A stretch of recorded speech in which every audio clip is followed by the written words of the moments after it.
to be in the position of being accused of selling tissue and stuff like that. On the other hand, there are costs associated with the use of space and all that kind of stuff. So what would you think about it? Right. So way higher than that.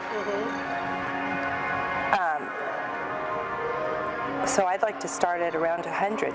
Okay. That's an excerpt from the controversial sting videos released by anti-abortion activists claiming that Planned Parenthood sells fetal tissue for profit. Now the Senate is considering a bill to defund Planned Parenthood.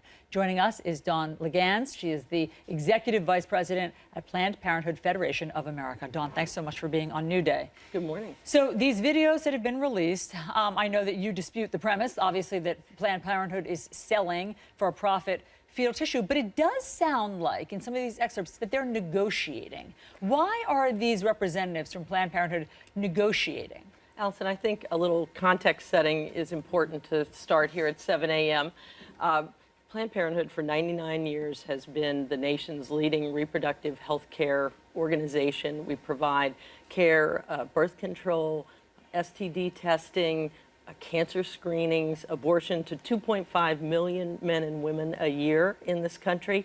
1 million young people get sex education from us. People know us well and know that, in fact, that is not those Planned other Parenthood. services. It's just this particular service where there is an exchange of fetal tissue, which, by the way, obviously does a lot of good. There's a lot of research, cures for diseases that come from it. But it does sound as though there's a price negotiation happening. What's the explanation for that? Here's what's happening is an anti-abortion extremist group has for 3 years misrepresented who they are and stalked our doctors and clinics. And they are meeting there, and if you really listen to the longer tape, not the very short edited, shock value video that they have historically put out and have put out in this case, what they do is they haggle. This is a doctor who, one, doesn't do this work at a place in our organization that doesn't have this program, and they are saying to her, no, that's not enough. Let us pay you more. And she's clearly saying, I'm not sure what the reimbursement costs would be for doing this fetal tissue donation. They're trying to encourage her to start a program. So the idea that she's haggling is completely off base. Why not set a set price? Wouldn't that solve the problem? Because in this video, it says, well, sometimes it's between $30 to $100, depending upon storage and depending upon handling. And so it makes it seem as though there's room for haggling or negotiation. Why not say it's going to be $100 across the board and there's no ifs, ands, or buts? Just reminding you, this program takes place in 3 states in the country.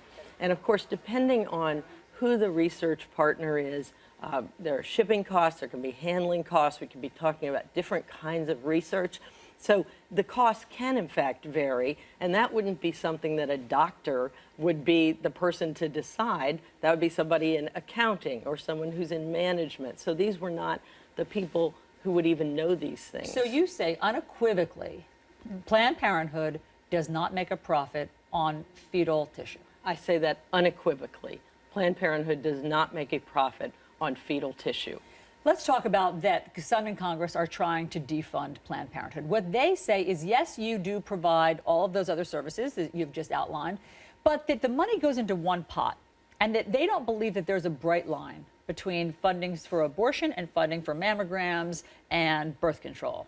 What's the answer to that? Well, the answer is that there are very strict rules that govern abortion providers, including the very unfair Hyde Amendment, which absolutely prohibits federal funding from going to abortion. And why is that unfair?